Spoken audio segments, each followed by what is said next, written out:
The vaccine is coming out soon. I won't be talking about it, but I will tell you about the company behind it. The UK government has purchased 30 million doses of COVID mRNA vaccine from a company called Pfizer. The vaccine is due to be delivered in November, with the potential of 100 million doses by the end of the year and 1.3 billion doses next year. News just out. Pfizer says it could be ready to apply for emergency use authorization for its COVID-19 vaccine candidate by late November.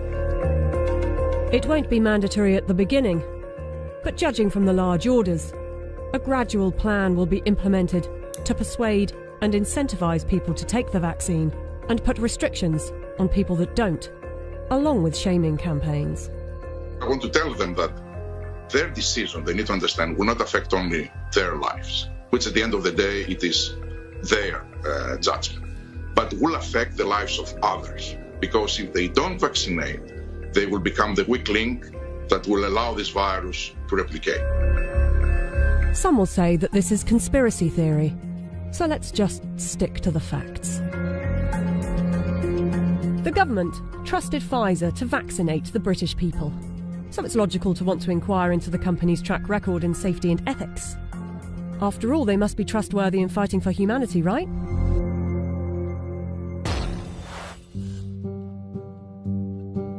Pfizer made itself one of the largest pharmaceutical companies in the world by purchasing its competitors and through aggressive marketing tactics.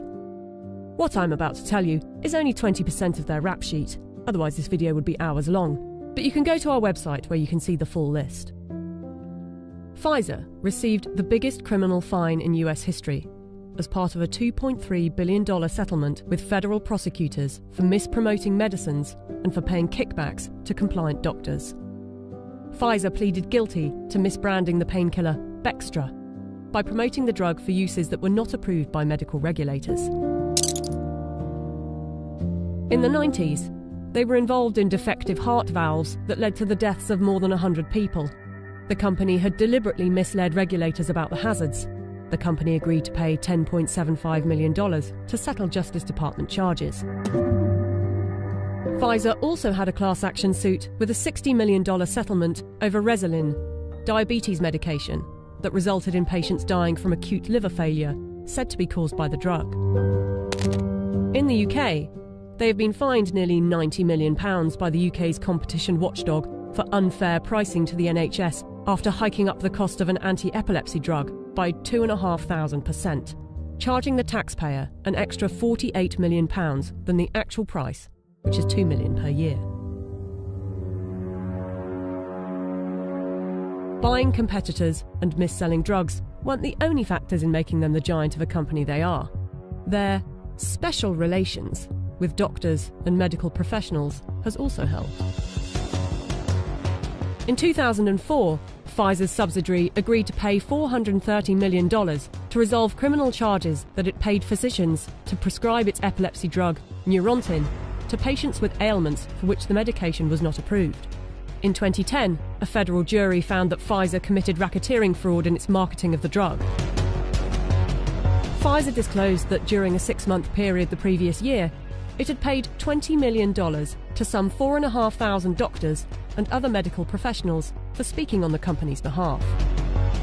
In 2012, the US Securities and Exchange Commission announced that it had reached a $45 million settlement with Pfizer to resolve charges that its subsidiaries had bribed overseas doctors and other healthcare professionals to increase foreign sales.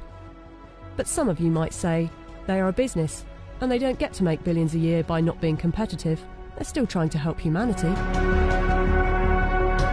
Pfizer was sued in a US federal court by Nigerian families who accused the company of testing a dangerous new antibiotic called Trovan on children without parents' consent and using their children as human guinea pigs.